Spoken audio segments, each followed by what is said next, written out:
नमस्कार. न्यूज डंकामध्ये आपले स्वागत.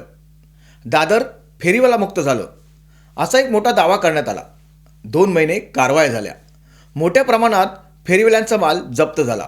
बातम्या आल्या, फोटो व्हायरल झाले, प्रशासनाचं कौतुकही झालं.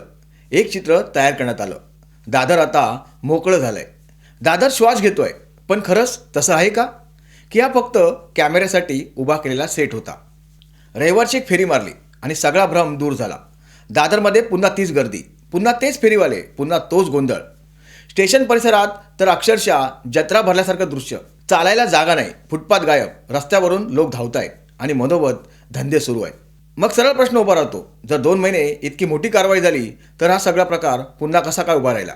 ही कारवाई खरी होती का, की फक्त दाखवण्यासाठी होती? कारण कारवाई म्हणजे सातत्य, कारवाई म्हणजे परिणाम. इथे ना सातत्य दिसतं ना परिणाम. कधी गल्ल्या मोकळ्या दिसतात तर मुख्य रस्ते आणि स्टेशन परिसर पूर्ण भरलेले दिसतात. म्हणजे काय? जिथे लक्ष आहे तिथे कारवाई आणि जिथे नाही तिथं मोकळं मैदान. ही अंमलबजावणी नाही तर निवडक अंमलबजावणी आहे. लोकांच्या मनातला राग इथेच उफाळून येतो. कारण त्यांना दिसतंय नियम सगळ्यांसाठी समान नाही आहेत. काही ठिकाणी कडक कारवाई आहे, काही ठिकाणी पूर्ण दुर्लक्ष. आणि जेव्हा नियमांमध्येच फरक दिसतो तेव्हा प्रश्न निर्माण होतो, हे सगळं नक्की कोण ठरवत आहे? गेल्या काही दिवसात एक गोष्ट वारंवार ऐकायला येते. कारवाई होते, माल जप्त होतोय आणि काही वेळात पुन्हा तेच लोक त्याच जागी येऊन बसतायत. हे कसं शक्य आहे? कोणती व्यवस्था आहे जी हे परत घडू देते? जर दंड भरून सुटका होत असेल तर हा दंड सरकारकडे जातोय की कोणाच्या खिशात, हा प्रश्न लोक विचारतायत. कारण रस्त्यावर चर्चा सुरू आहे आणि चर्चा जेव्हा वाढते तेव्हा विश्वास कमी होतो. दादरमध्ये सध्या एक मुद्दा जोरात चर्चेत आहे. स्थानिक नागरिकांचा आरोप आहे की परिसरात काही व्यक्तींकडून मोठ्या प्रमाणावर विविध धंदे चालवले जात आहेत. हे धंदे साधे नाहीत. स्टेशन परिसरात सरबतपासून ते कपड्यांच्या गाड्यांपर्यंत आणि रात्री उशिरापर्यंत खाद्यपदार्थांच्या गाड्या सुरू असतात. विशेष म्हणजे रात्री उशिरापर्यंत चालणाऱ्या गाड्या स्टेशनच्या अगदी बाहेर लागतात.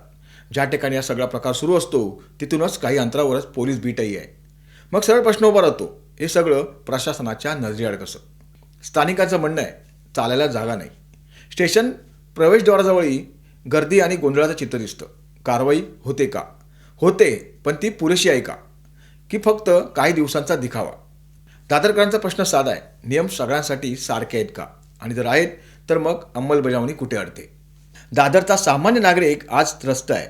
तो फेरीवाल्यांच्या विरोधात नाही, तो अव्यवस्थेच्या विरोधात आहे. तो म्हणतो धंदा करा, पण नियमात करा. पण जेव्हा फुटपाथच नाहीसा होतो तेव्हा चालणाऱ्याने चालायचं कुठे? जेव्हा रस्ता अडतो तेव्हा वाहनाने जायचं कुठून? आणि जेव्हा कोणी प्रश्न विचारतो तेव्हा त्याला उत्तर मिळत नाही. हेच सर्वात मोठं अपयश आहे. दादरमध्ये काही तणावांच्या घटनांबद्दलही स्थानिकांमध्ये चर्चा ऐकायला येते. काही फेरीवाल्यांमध्ये वाद, धक्काबुक्की किंवा मारहाणीच्या घटना घडल्याचं बोललं जातं. पण अशा घटनांची अधिकृत नोंद किंवा ठोस कारवाई स्पष्टपणे दिसत नाहीये. त्यामुळे लोकांच्या मनात प्रश्न निर्माण होतो, जर असे प्रकार घडत असतील तर त्याची दखल का घेतली जात नाही? आणि सर्वात महत्त्वाचं, कायद्याची अंमलबजावणी सगळ्यांसाठी समान आहे का? दादरमध्ये आज 2 वेगवेगळी चित्र दिसत आहेत. एक चित्र काही गल्ल्या पूर्ण मोकळ्या जिथे एकही फेरीवाला नाही, आणि दुसरं चित्र स्टेशन परिसर, सेनापती बापट मार्ग, बाजारपेठा जिथे अक्षरशः माणसाला पाय ठेवायला जागा नाही आहे. ही विसंगती लोकांच्या डोळ्यात खुपते. कारण जर कारवाई खरी असेल तर सर्वत्र दिसायला हवी, आणि जर ती सर्वत्र दिसत नसेल तर लोकांना वाटतं काहीतरी चुकतंय, यामागे हाय तरी कोण? आणि हे फक्त मोठ्या स्तरावर नाही, तर काही ठिकाणी तर परिस्थिती आणखी गंभीर आहे. मामाकडे ते दरबार हॉटेल हा पट्टा, इथे गेला तर वेगळं चित्र दिसतं. संपूर्ण परिसर दुकानाच्या बाहेर पसरलेला, 4-4 फूट बाहेर येऊन धंदे लावलेले, चालायला जागा नाही, पादचारी रस्त्यावर चालतोय. हा फुटपाथ आहे की बाजारपेठ, असा सरळ प्रश्न पडतो. स्थानिक स्पष्ट सांगतात, या पट्ट्यात मोठ्या प्रमाणात बाहेरून आलेल्या फेरीवाल्यांनी बस्तान बसवलंय. दुकानं आत आणि धंदा बाहेर, म्हणजे नियम कागदावर आणि वास्तव रस्त्यावर. आणि ते फक्त अतिक्रमण नाही, वागणुकीचाही प्रश्न आहे. मोठमोठ्याने हाका मारणं, लोकांना ओढून बोलावणं, महिलांकडे कमेंट्स करणं, हा व्यवसाय नाही आहे, हा सरळ त्रास आहे. मग सरळ प्रश्न, हे सगळं दिसत नाही आहे का? आणि दिसत असेल तर कारवाई का नाही? दादरमध्ये काही ठिकाणी परिस्थिती किती बिघडली आहे याचं आणखी एक उदाहरण स्थानिक देतात. स्टेशन जवळील गजबजलेल्या पट्ट्यात रस्ते पूर्णपणे व्यापले जातात. पादचाऱ्यांना चालायला जागा उरत नाही. रहिवाशांच्या मते याबद्दल विचारणा केली की उलट उद्धटपणे उत्तर दिलं जातं. आप आपने रास्ते से जाओ, अशी प्रकारची उद्धट भाषा वापरली जाते. इतकंच नाही तर काही जणांनी इमारतीत जागा घेऊन तीच माल साठवण्याचं ठिकाण बनवल्याचंही सांगितलं जात आहे. इमारतीतील रहिवाशी त्रस्त आहेत, पण त्यांना आधार देण्यासाठी कोणी पुढे येत नाही, अशी त्यांची खंत आहे. मग सरळ प्रश्न उभा राहतो, अशा प्रकारांना कोणाचं संरक्षण आहे? आणि जर नाही तरी परिस्थिती थांबत का नाही? आणखी एक मुद्दा लोक मांडतात, वर्षानुवर्षे व्यवसाय करणारे छोटे विक्रेते अचानक हटवले जातात, पण गर्दीच्या ठिकाणी नव्याने उभे राहणारे धंदे टिकून राहतात. मग लोक विचारतात, हा कुठला न्याय आहे? फुटपाथ अडवले गेले की त्याचा परिणाम फक्त चालणाऱ्यांवर होत नाही, तर संपूर्ण शहरावर होतो. ट्रॅफिक वाढतो, अपघाताची संख्या वाढते आणि शहराचा वेग कमी होतो. दादरसारख्या गजबजलेल्या ठिकाणी हे परिणाम अधिक प्रखर होतात आणि तरीही जर कारवाई होत नसेल तर लोकांचा संयम तुटतो.